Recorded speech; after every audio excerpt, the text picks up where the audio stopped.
Hey, this is Dan Triplett, and this week I thought I'd change things up a little bit for our exercise. I just wanted to show a process that I do to get textures. Um, there's a lot more involved than what I'm going to show here, but I'll just kind of explain my process because I'm expecting questions. I'm in a program called Bitmap to Material. It's made by Algorithmic, and they make the Substance Suite. It's part of the Substance Suite, and I think it's interesting because most of the people that use the Substance Suite don't tend to know about this program or they don't use it, and I use it extensively.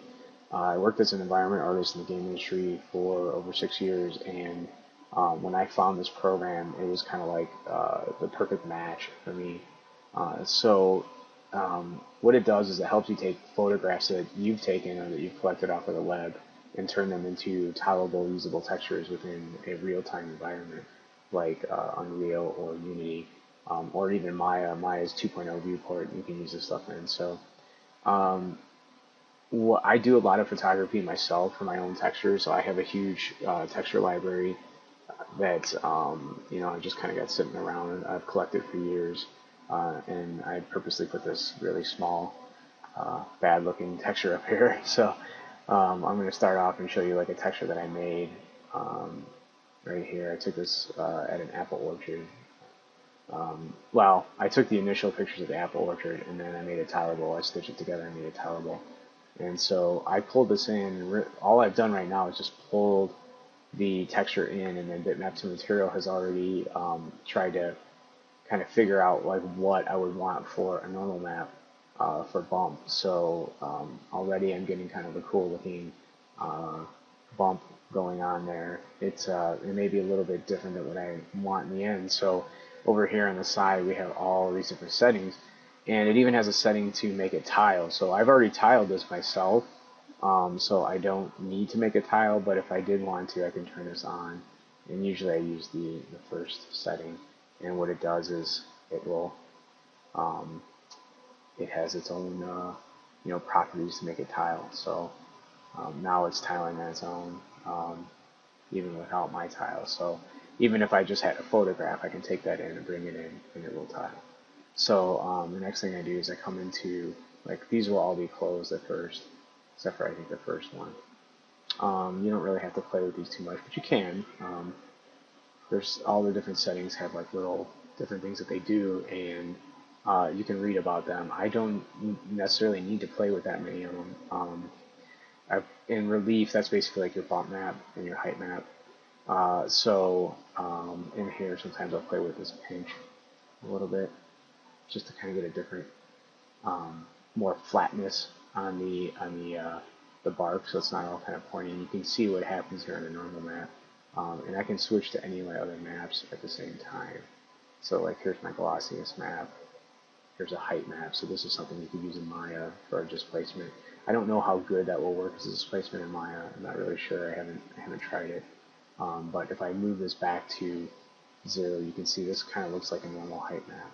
Let me pull this down so you can see it here. So that's like a displacement map. Okay, so and this program's just like kind of figuring this all out, and then of course I can adjust the parameters to get it where I want. And right now I've already done one other one of the bark that I did, that I made a tileable texture for. So my setup is pretty close to what I already want for the bark. So I don't really have to go through and do a whole lot, but you can change the specularity levels. So if I close relief, that's the diffuse texture. You can change stuff with the diffuse texture. So you can see there's so many settings that you have control over. Roughness and glossiness. So this would be kind of like, if I want it to be less glossy, I can move it this way, or if I want it to be more glossy, I can move it this way. Of course, wood doesn't typically shine like that, but it helps me, like the program's basically feeding that stuff in. I just have to know the look I'm looking for. So I can pull that back. If it's a metallic thing, you can get a metallic. Ambient occlusion, this is fun to play with. So it actually will, looking at the normal maps and the height map, it'll make up an ambient occlusion for you. So I can go ahead and dial it in. Right now I do have ambient occlusion dialed in. I can turn up how sharp I want it, denoise it, let's see here. And how, like, do you want low frequency or do you want high frequency, which is going to be small detail? Low frequency is going to be like bigger details, and you can turn these up. And then if you want to come up here, you can go ahead and find, that's glossiness. Let's see if I can tell it at the end. Here we go. Ambient occlusion. So right now, this is what the ambient occlusion is looking like in the current settings. So, and ultimately, I'm just going by like the end look. I'm not really worried about like, oh, does the ambient occlusion look like a normal ambient occlusion? I'm just saying, hey, does this tree resemble like the kind of wood that I'm going for? And if the answer is yes, then I've got it where I want it. So you can put grunge in there, advanced stuff. I haven't played too much with that. Usually I get what I want from what we just saw there. I don't really need a bunch of these things. So and you can turn on all the outputs that you want, and then you just simply go up, and it's so easy to use. You just go export to bitmap. You check the boxes, the ones you want. I just want base color. I don't need diffuse. I don't need spec because I've got glossiness then, and that'll take care of the spec and the roughness and the glossiness between the two of those. Okay, so that's it, and then I just pick a name. Of course, this is not leather. I made a black leather one that I'll show later. And this would be, let's call it bark. 02. And then if I tiled it, I usually put like tiled in there just for my own recollection. So I don't wonder later, is this tiled? And so it's kicking out maps right now. And if I go over to Adobe Bridge, which is going to be huge right now because I haven't minimized it for the video. Let's make it smaller. So there's my leather. But the ones that I just kicked out, these are the different maps. There's the height, there's the normal map, there's the roughness map. So anyway, just wanted to show a little bit of my process in case people are wondering. But I think it's a really great program. So if anyone's interested in it, I'm sure and you're making lots of textures and environment stuff, you'll get a lot out of this program. All right, thanks for watching. All right, so I'm just going to go over really quick how to tile a texture in Photoshop. And what I have here is a piece of burlap. And what I've done is I've just pulled out my rulers, which is hitting Control R.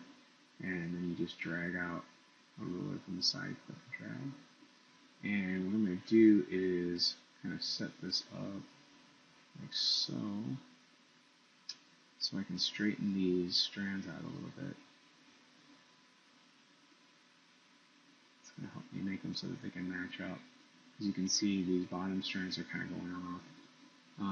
The side strands are pretty good, and actually I could probably do that in bitmap to material, but I'll show how to do the vertical strands in here. So I made a copy of the background layer, and working from that, I'm hit Control T, which is transform, free transform, and right click in the viewport and go to warp.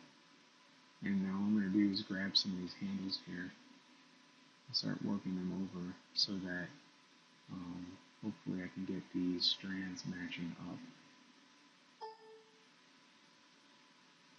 And let's see that is like that. So that needs to match up. And then I have to pull this one out on the outside. And maybe not too far. Let's see. About right there. And then maybe like that. Just double checking my work. Maybe too far. Okay, let's see how that works. Okay, I just accepted it, and now I'm going to crop to this smaller area. I don't want the stuff outside of here because it's more to deal with, and I think I can figure this out within this little area here. So now I made sure, let me just show you something. I made sure that when I pick my areas that I'm going to crop to, that this pattern of over and under with the threads is the same one on this side, and the same goes for the top and the bottom. So this strand here, let's say, goes over in the vertical, and it's also going over in the vertical at this edge, so they'll match up. Otherwise, you're going to run into problems. Okay, so then I just say yes, accept that. Now I'm going to go to other offset in my filters. I don't want anything in the horizontal at this point. I'm going to let that map to material do that. Just want it in the vertical. So I'm just going to go like this and say OK. Alright, now you can see we've got a seam across here, and what I can do with that is I can use other parts to stamp out the seam. So I'm going to go ahead and hit S on my keyboard, which is the stamp tool. And then what I do with that is I've got a soft edge on it right now. I just right click, pick a softer edge, and I can go over to any area here like this, and I just hit Alt, and you'll see a crosshair comes up, and then you just left click, and that picks this area to stamp over to here. So now I can just kind of pull that over, although that wasn't the best one. So let's get a little bit, and then let's get a little bit more from there, and then maybe some more. So you might have to pick a few different areas to stamp into here to get it to work correctly. Maybe even like get it to fade off, pick a little darker area. There's kind of an art to this, after you practice it a while, you'll get the hang of it. I'm going to make my brush a little bit bigger. I actually probably got it too small. So let's undo that. I'll do that one time. I'm going to start right here at the edge, and then start at the edge here, and then just kind of work across. You can see it almost worked out perfect because these strands are similar. And then I'll pick right here, and then I'll stamp that into this area here. And something like this is going to be really small, so maybe we won't be that close to it. Might get lucky, not have to worry too much about seeing any kind of particular artifacts. But if you are going to get really close to it, there's other methods you can do this kind of texture procedurally, and it might work out better. Some like for materials and stuff like that, and just a little procedural work like that. And so now you can see that that strip right there is almost all stamped out. There's a little bit left right here. Now it's not tiled horizontally yet, so I'm gonna go ahead and save this and call this burlap. And I'll say 2. So I already did one before. And now I'm just going to go to bitmap to material. If you want to do it all in Photoshop, you just go through and do the same exact process, but you tile it horizontally. You can actually do horizontal and vertical at the same time. Let's see here. Where's my program? I lost my program. There we go. Okay, so close. So here you can see I was trying it before with a different size one, and I made a mistake, so I figured, okay, I gotta redo this. So now that's when I'm fixing my mistakes. Okay, so here's my new one. It's already tiled in this direction, so I just need to tile it in the X direction then. And so what I do there is, you can have the tiling off, and you'll see that there's a seam right here.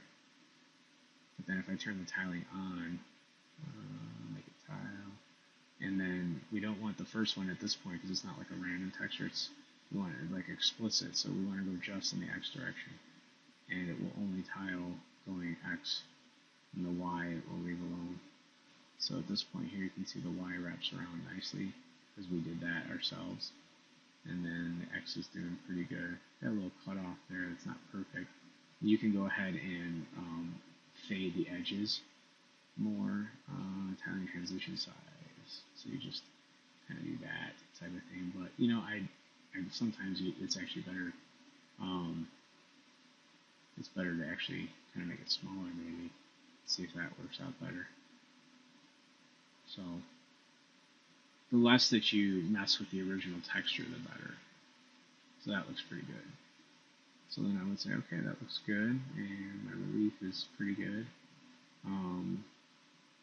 It's ready to export. Oop. I hit the wrong button. I meant to hit that. Okay, so we just want process, normal, height, and roughness. And then I go export. So, there we go. That's it. Thanks for watching. So here's a metal that I've been working on. I don't remember where I took this picture actually. I think I was in St. Louis, and I just found this really cool rusted metal with like this chipped paint on top of it. So this is what I played with to get a bump value and specular value and stuff. So not too much because rust doesn't really have much spec to it. So, but the paint will have a lot more glossiness to it.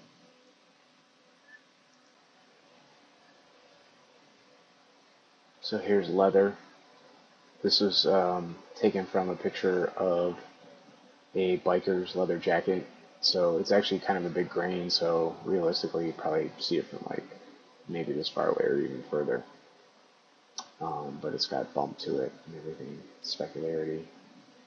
So that's the leather I made.